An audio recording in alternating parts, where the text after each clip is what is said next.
Today I want to talk about time. Why time is very important in your life.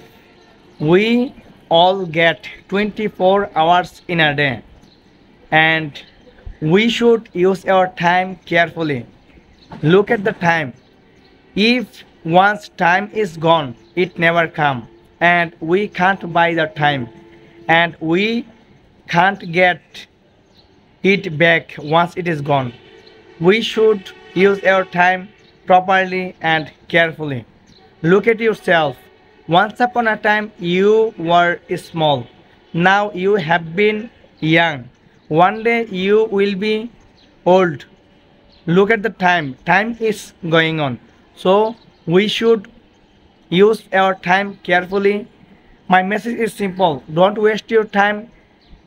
Learn new things. It will change your life. Don't waste your time. Time is so important.